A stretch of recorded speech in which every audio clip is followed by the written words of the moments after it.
بسم اللہ الرحمن الرحیم۔ رمضان میں ان چیزوں کو آج سے اپنا معمول بنا لیں۔ رمضان المبارک میں 4 کام زیادہ سے زیادہ کرنے کی کوشش کریں۔ نبی کریم صلی اللہ علیہ وآلہ وسلم نے فرمایا، روزے کی حالت میں 4 کام کثرت سے کرو۔ 2 کاموں کے ذریعے تم اپنے رب کو راضی کرو گے اور 2 کاموں کے بغیر تمہارے لیے کوئی چارہ کار نہیں۔ جن 2 کاموں کے ذریعے تم اپنے رب کو راضی کرو گے، ان میں سے ایک لا الہ الا اللہ کی گواہی دینا اور دوسرا استغفار کرنا۔ جن 2 کاموں کے بغیر تمہارے لیے کوئی چارہ نہیں، ان میں سے ایک یہ ہے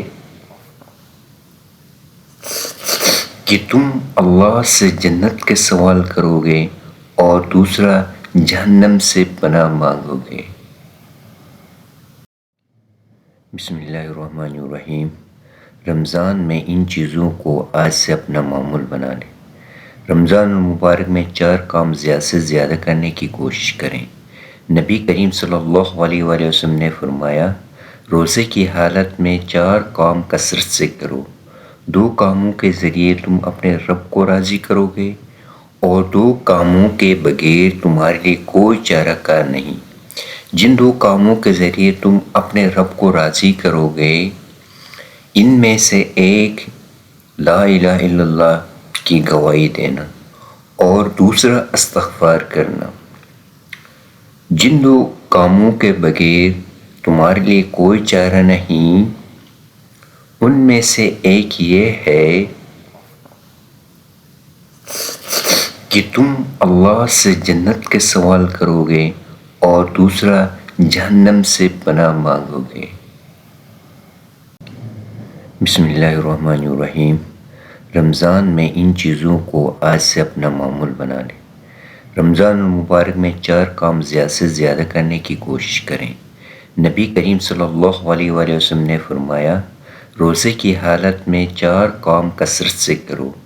2 کاموں کے ذریعے تم اپنے رب کو راضی کرو گے اور 2 کاموں کے بغیر تمہارے لیے کوئی چارہ کار نہیں۔ جن 2 کاموں کے ذریعے تم اپنے رب کو راضی کرو گے، ان میں سے ایک لا الہ الا اللہ کی گواہی دینا اور دوسرا استغفار کرنا۔ جن 2 کاموں کے بغیر تمہارے لیے کوئی چارہ نہیں، ان میں سے ایک یہ ہے کہ تم اللہ سے جنت کے سوال کرو گے اور دوسرا جہنم سے پناہ مانگو گے۔ بسم اللہ الرحمن الرحیم۔ رمضان میں ان چیزوں کو آج سے اپنا معمول بنا لیں۔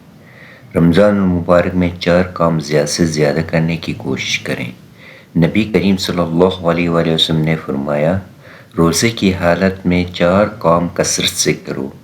2 کاموں کے ذریعے تم اپنے رب کو راضی کرو گے اور 2 کاموں کے بغیر تمہارے لیے کوئی چارہ کار نہیں۔ جن 2 کاموں کے ذریعے تم اپنے رب کو راضی کرو گے، ان میں سے ایک لا الہ الا اللہ کی گواہی دینا اور دوسرا استغفار کرنا۔ جن 2 کاموں کے بغیر تمہارے لیے کوئی چارہ نہیں، ان میں سے ایک یہ ہے کہ تم اللہ سے جنت کے سوال کرو گے اور دوسرا جہنم سے پناہ مانگو گے۔